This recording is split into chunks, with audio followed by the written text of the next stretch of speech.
Hey, you guys. Okay, so today is National Orgasm Day, and I've got a lot of feedback from my post about the 12 different kinds of orgasms. So here is a series of explainer videos about the different types of orgasms, but I want to let you guys know something up front. Orgasms are like muscles, right? We all have the ability to have a six-pack, but everyone doesn't, right? So we all have the ability to reach these different types of orgasms, but everyone doesn't. It takes a very special and specific level of connection to yourself, mentally and emotionally connecting to your body and your pleasure to be able to achieve these different types of orgasms. So don't feel like you're missing out or, oh, my life is incomplete or anything like that. Just kind of meditate and connect to your body and get connected and focused on your pleasure, and you'll have a much better time of achieving these different types of orgasms. Okay, so the first three types of orgasms on my post are vaginal, anal, and oral. Now, vaginal, of course, is an orgasm from vaginal penetration from whatever. And then anal is anal penetration. So these are very self-explanatory. These are the two that everybody was like, oh, okay. You know, there are lots of nerve endings in the anus, and if you use enough lubricant and stimulate in the right ways, you'll definitely be able to achieve an anal orgasm. Now, oral kissing orgasm is a little different. That is for people like me that are orally fixated. They find pleasure in the movement of their mouths. So they're very connected to their pleasure in their mouth, and so they reach orgasm from performing oral sex, not necessarily receiving it. So kissing, talking, singing, chewing, smoking, performing oral sex on a partner or a toy, depending on what you're getting down with, is what provides that orgasm. Okay, so the next three orgasms I'm going to talk about are the nipple, the clitoral, and the G-spot. Okay, so the nipple orgasm is exactly what it sounds like. It's just an orgasm as a result of nipple stimulation. So kissing, kneading, lube, vibration, wetness, pressure, all those different things work together to create a nipple orgasm. And again, you just really need to be connected to your body and connected to your pleasure to make that happen. The clitoral orgasm, the only job of the clitoris is pleasure. And it looks like it's only that little nub in the vulva, like right there, that bump that sticks out. But it's actually a whole organ, and it looks like a wishbone with a heart sitting in it.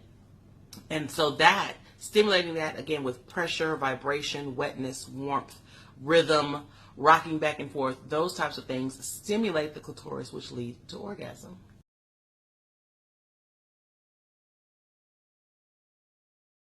Okay, so I was going to talk about the the G-spot orgasm in the last video, but I got so excited about the clitoral that I kind of took up the time. So the G-spot, which is the Grafenberg spot, is actually inside the vaginal canal, 2 inches in and up. And some researchers say that is actually another access point to the clitoris, but I digress.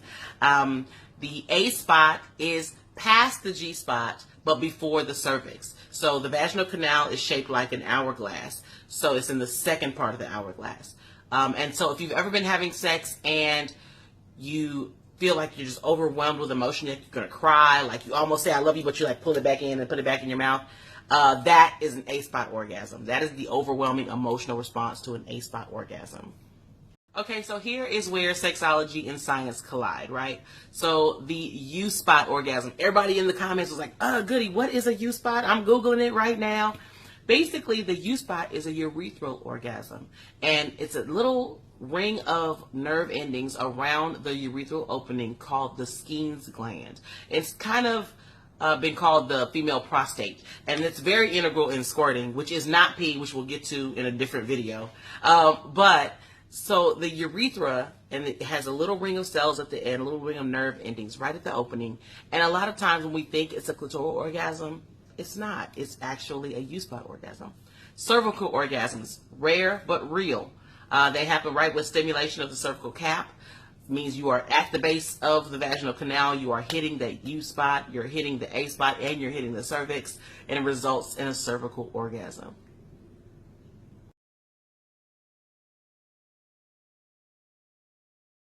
Okay, so the last ones are the erogenous zones, the mental, and the blended. And I saved these three for last because when I'm talking about being connected to your pleasure and being connected to your body, these three orgasms are going to be the ones that you experience when you're most in tune with yourself.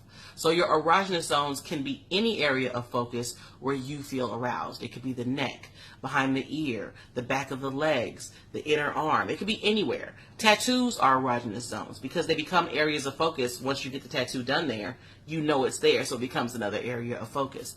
Mental is when you actually reach orgasm without touching anything. It's a completely mental reaction to your mind. Like it's spank bake, no touching, no nothing. It's just a mental mind over matter kind of orgasm. And then blended is any combination of any of the orgasms that I've just talked about. Now there's one more. Hold on, one more.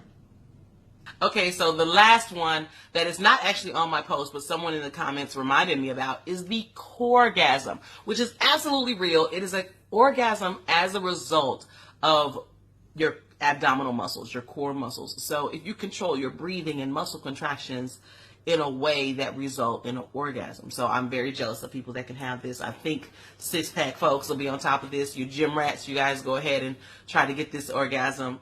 But anyone can actually achieve this orgasm. It's about being connected to your body, in tune with yourself, controlling your breathing, your rhythm, your muscular contractions in a way that results in orgasm. So ultimately, I want you guys to celebrate National Orgasm Day. Think about all the things that we've talked about today and make it pop. I see you guys next time. Until then, be good or be good at it.